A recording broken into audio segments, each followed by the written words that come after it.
Hello friends, my name is Sumant और आज हम लोग पढ़ेंगे मधेश इशू के बारे में। मधेश नेपाल की तराई में रहने वाली एक कम्युनिटी है। तो इस इशू को देखने से पहले हम लोग नेपाल की ज्योग्राफी देख लेते हैं।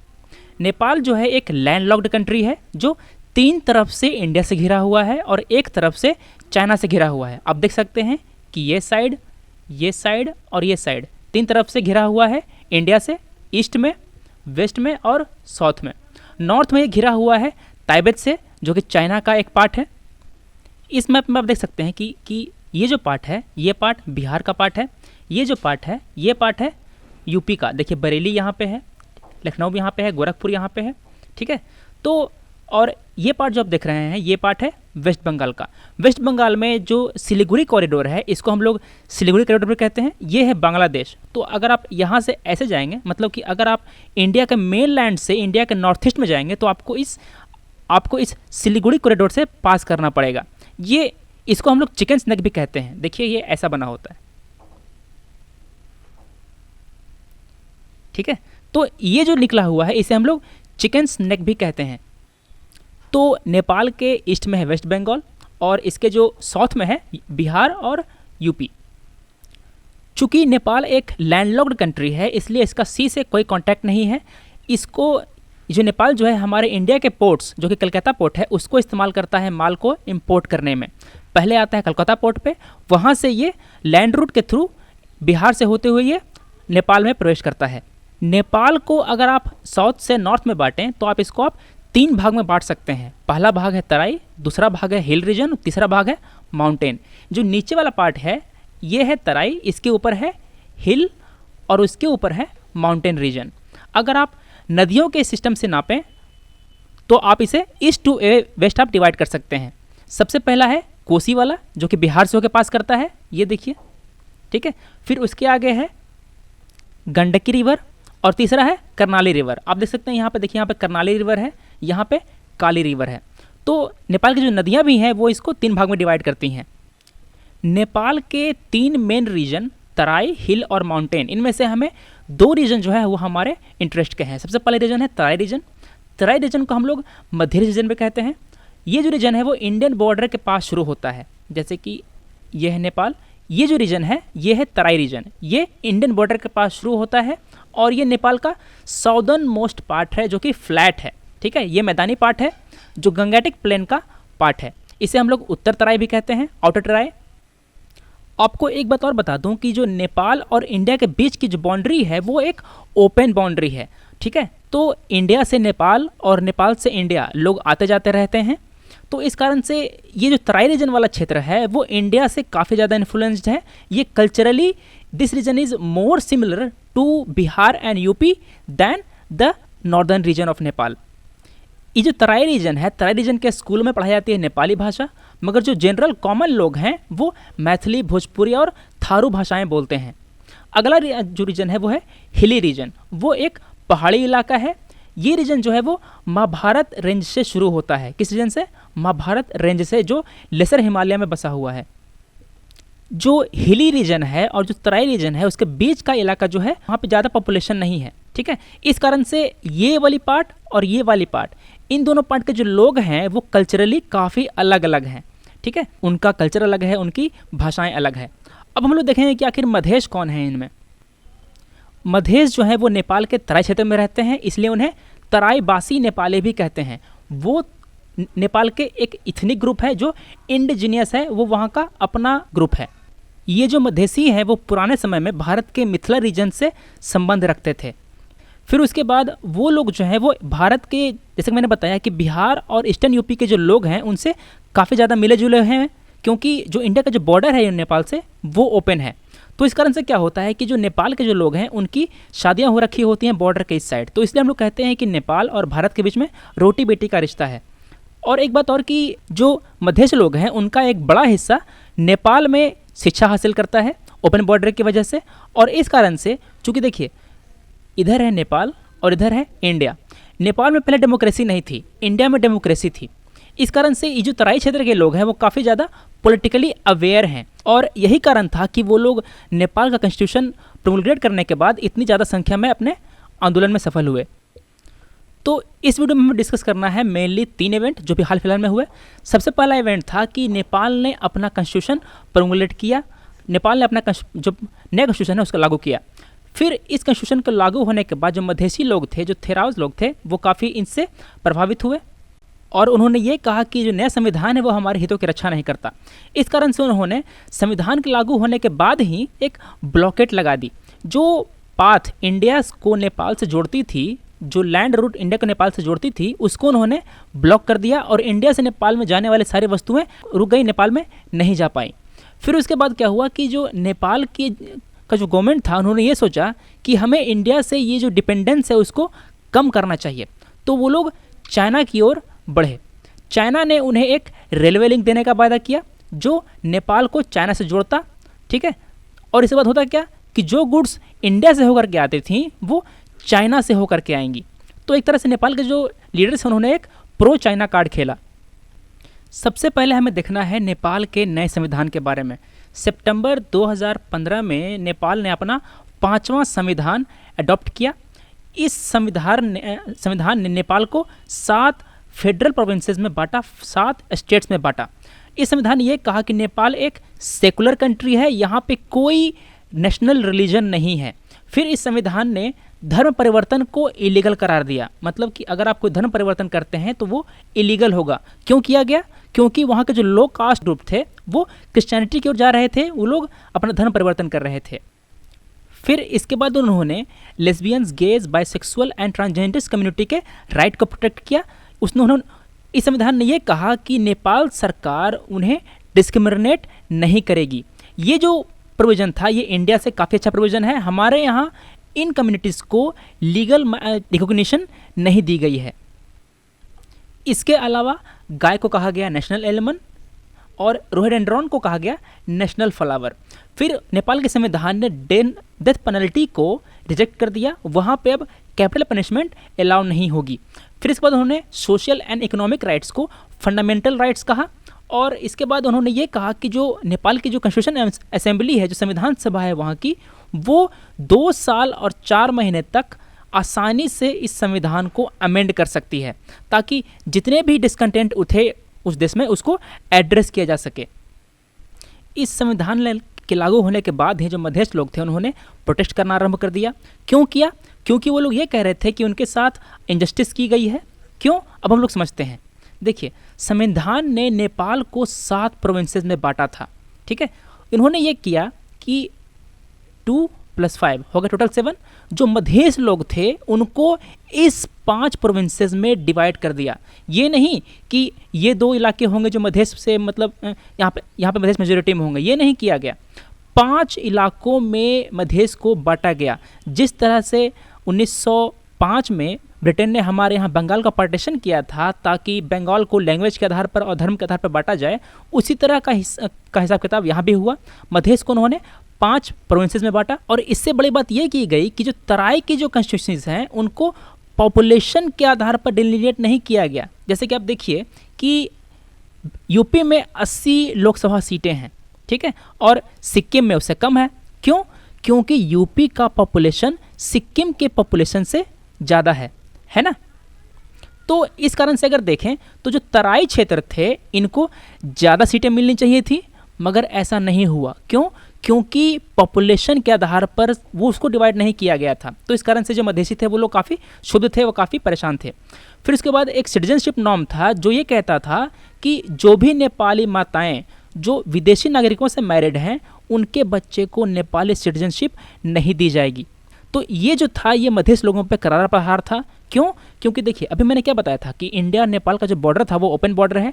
तो नेपाल से और इंडिया से काफ़ी लोग मैरिज रिलेशन में हैं, ठीक है। तो मतलब कि नेपाल और इंडिया के लोगों में काफ़ी सारे शादी के संबंध है, रोटी बेटे का रिश्ता है। तो इस कारण से अगर नेपाल की कोई महिला इंडिया के किसी पुरुष से शादी करती है तो उसके बच्चे को नेपाल की नागरिकता नहीं मिलेगी, है ना। तो ये जो प्रोविजन था वो मेनली मधेश को प्रहार करता था।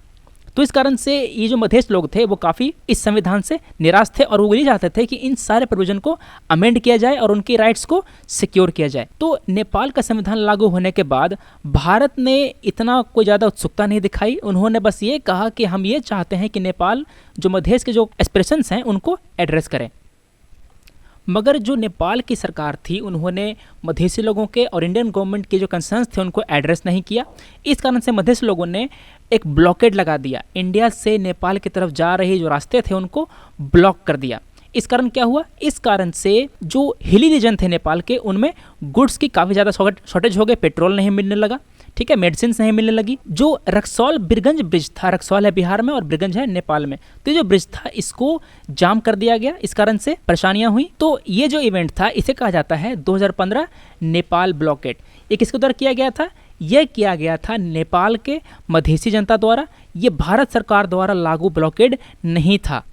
नेपाल की सरकार और नेपाल की जो हिली कम्युनिटीज़ थी जो सबसे ज़्यादा प्रभावित थे इस ब्लॉकेट से, वो ये कहने लग गए कि नेपालियों ने, मतलब कि मधेश लोगों ने भारत सरकार से मिलकर के ये पूरा ब्लॉकेट का षड्यंत्र रचा है, और वो लोग ये कहने लग गए कि जो मधेसी हैं वो इंडियन गवर्नमेंट से मिले हुए हैं। तो देखिए, जो हिली कम्युनिटीज़ हैं उनके मन में एक परसेप्शन था इन मधेसीज़ के लिए। वो लोग ये परसेप्शन रखते थे कि जो मधेसीज़ हैं वो इंडियंस के एजेंट्स हैं। क्यों? क्योंकि भारत सरकार मधेसियों द्वारा लगाए गए ब्लॉकेट को सपोर्ट कर रहा है और भारत की सरकार मधेसीज़ को इस्तेमाल कर सकते हैं नेपाल पे कंट्रोल एग्जर्ट करने के लिए बाद में।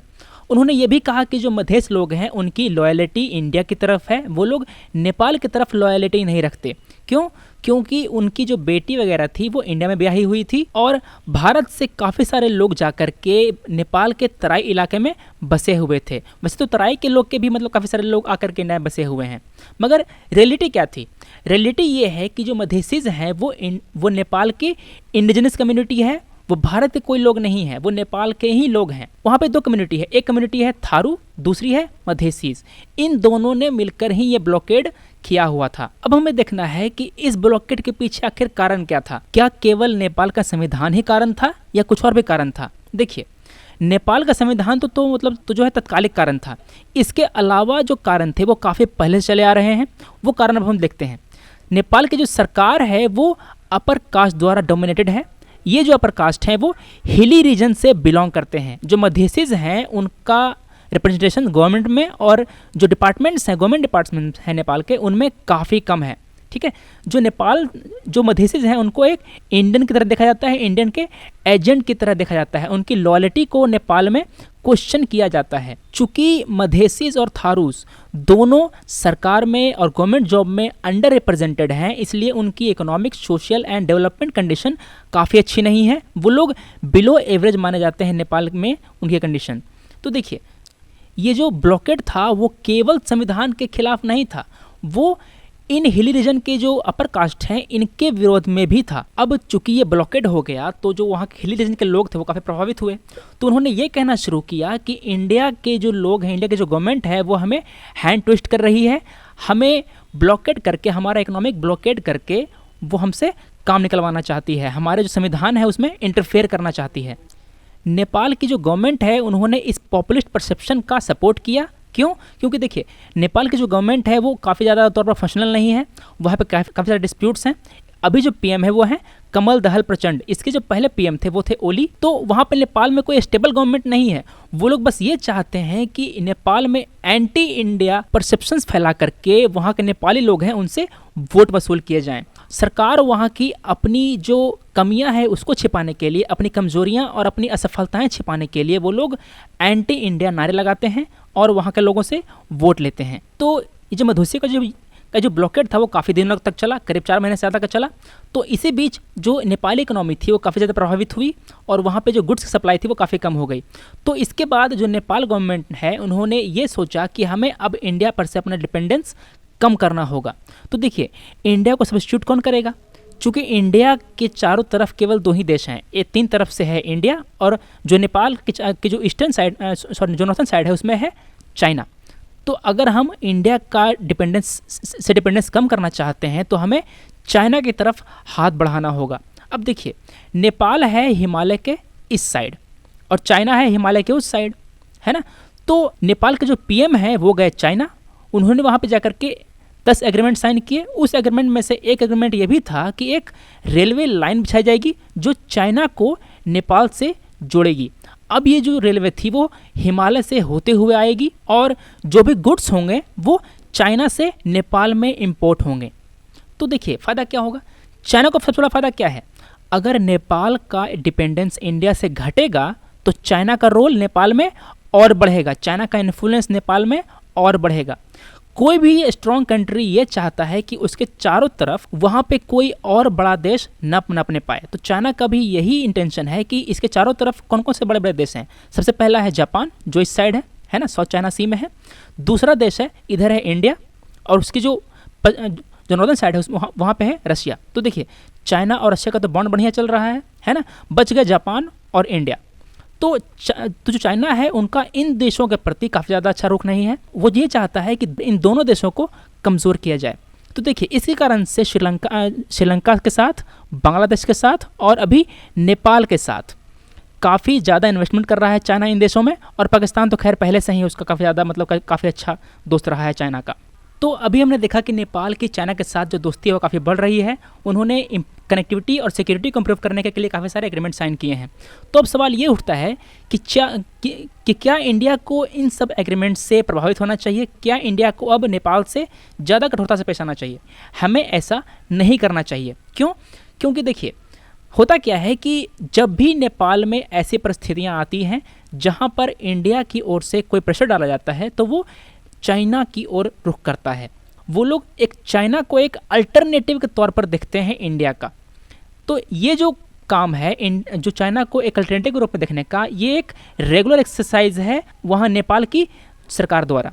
ये काम पहले भी 1960 में हो चुका है बाय किंग महेंद्र, और 1990 में किया था जो वहाँ के जो राजा थे, राजा ज्ञानेंद्र, और 2005 में भी किया था उन्होंने, राजा वीरेंद्र ने। जब भी इंडिया की ओर से कोई स्ट्रिक्ट एक्शन लिया जाता है तब वहाँ की सरकार चाइना की ओर रुख करती है, चाइना कार्ड खेलती है। तो देखिए अभी सरकार ने क्या किया, नेपाल सरकार ने अभी 10 एग्रीमेंट साइन किए। उनमें से एक एग्रीमेंट था रेल लाइन बिछाने का और दूसरा एग्रीमेंट था तंजिन सी पोर्ट से गुड्स इंपोर्ट करने का। अभी नेपाल क्या कर रहा है कि इंडिया के सी पोर्ट से गुड्स इंपोर्ट करता है, क्योंकि नेपाल एक लैंड लॉक्ड कंट्री है। तो ये जो एग्रीमेंट साइन हुए हैं वो मेनली सिंबोलिज्म है, वो बस सिंबोलिज्म के तौर पर किए हैं। बस नेपाल जो चाइना है उन्होंने बस एक हाथ दिखाया कि हाँ भाई हाँ, अगर इंडिया आपका विरोध करता है तो हम आपके साथ हैं, ठीक है। तो ये सब देखते हुए इंडिया को कोई खास पैनिक नहीं होना चाहिए, क्योंकि नेपाल की डिपेंडेंस इंडिया पे है और इंडिया पे रहेगी। क्यों? क्योंकि ज्योग्राफी नेपाल को ये इंडिपेंडेंस नहीं देता, ज्योग्राफी नेपाल को इंडिया पे डिपेंडेंट बनाता है। और दूसरी तरफ चाइना को ये भी डर है कि अगर चाइना ने नेपाल में ज़्यादा इंटरफेयर किया तो इंडिया को इंटरफेयर करना पड़ेगा ताइबत वाले केस में। अभी हम लोग जानते हैं कि काफ़ी सारे ताइबटीज़ जो हैं वो इंडिया में आकर के चाइना के खिलाफ प्रोटेस्ट करते हैं। जो चाइनीज़ एम्बेसीज हैं वहाँ जाकर के प्रोटेस्ट करते हैं। चाइना इसका कई बार विरोध कर चुका है। अभी फ़िलहाल में ही दलाई लामा गए थे अरुणाचल प्रदेश, तो चाइना ने उनका काफ़ी विरोध किया था। तो देखिए अगर चाइना इंडिया के खिलाफ जो इंडिया के जो नेबर कंट्रीज़ हैं उनको अगर प्रमोट करता है, उनको अगर उनका ज़्यादा उत्साह बढ़ाता है तो इंडिया को भी वन चाइना पॉलिसी को रिकन्सिडर करना पड़ेगा, जैसा कि अभी डोनाल्ड ट्रंप ने किया था। तो अभी हम देखते हैं कि अगर नेपाल की सरकार ने अपना संविधान अमेंड करके अगर मधेसी मूवमेंट द्वारा मांगे गए जो मांगे हैं उनको अगर पूरा कर भी दिया, मतलब जो मधेसी हैं उनकी अगर राइट्स सिक्योर कर भी दी, तब आगे क्या होगा? देखिए नेपाल के जो दलित्स हैं और वहाँ के जो लैंडलेस पीपल हैं वो इस मधेसी मूवमेंट में शामिल नहीं हैं। इनकी मांगें अभी तक नहीं मानी गई। तो अगर मधेसी के द्वारा मांगी गई मांगें अगर पूरी कर भी दी जाती हैं तो बाद में ये लोग जो हैं, जो वहाँ के जो दलित्स हैं, वहाँ के जो लैंडलेस पीपल हैं, वो भी एक मूवमेंट कर सकते हैं, वो भी अपने मांग रख सकते हैं। तो वहाँ की जो गवर्निंग कम्युनिटीज़ है, वहाँ के जो हिली रीजन की कम्युनिटीज़ हैं, वो उन्हें सोचना चाहिए कि जो संविधान है वो पूरे लोगों को मिला करके चले, सब लोगों के सारे कम्युनिटीज़ के राइट्स को सिक्योर करके चले। तो आज हमने देखा नेपाल के ज्योग्राफी के बारे में, नेपाल के नए संविधान के बारे में और उनमें क्या क्या खराबियां हैं उनके बारे में देखा। मधेसीज क्या मांगे कर रहे हैं, उनके साथ क्या इंजस्टिस हुआ है ये देखा। मधेसियों ने क्यों ब्लॉकेट किया, ये इकोनॉमिक ब्लॉकेट क्या है, किसके द्वारा किया गया है, इंडिया का इस पर रुख क्या है, चाइना का इस पर रुख क्या है और चाइना ने नेपाल को किस तरह इस्तेमाल कर रहा है, ये हम लोगों ने देखा। अब मैं आपको दूंगा एक सवाल जिसका आंसर आपको हमारे कमेंट सेक्शन में करना है। सवाल है, Which one of the following is part of the electoral college for the election of the president but does not form part of the forum for his impeachment? मतलब कौन लोग हैं जो प्रेसिडेंट के इलेक्शन में तो शामिल होते हैं मगर उनके इम्पीचमेंट में शामिल नहीं होते? Lok Sabha, Rajya Sabha, state legislative council और स्टेट के लेजिस्लेटिव असेंबलीज। आपको ये ध्यान देना है कि जो लोकसभा और राज्यसभा के वो मेंबर्स जो कि इलेक्टेड हैं, ध्यान रखिए, only elected members of Lok Sabha and Rajya Sabha participates in the election of president. मगर यहाँ पे सवाल क्या है? यहाँ पे सवाल ये कह रहा है कि कौन से लोग उनके इलेक्शन में शामिल होते हैं बट उनके इम्पीचमेंट में शामिल नहीं होते। यहाँ पे देखिए नॉट लिखा हुआ है, बहुत ही छोटे वर्ड में लिखा हुआ है, एग्जाम में बोल्ड वर्ड में नॉट ऐसे नहीं लिखा रहेगा, आप लोग सवाल गलत कर देंगे। ठीक है, तो आप ध्यान से देखिए, इसका आंसर आप हमारे कमेंट सेक्शन में दीजिए, option A B C D कौन सा है। हम लोग मिलते हैं अगले वीडियो में। Thanks for watching.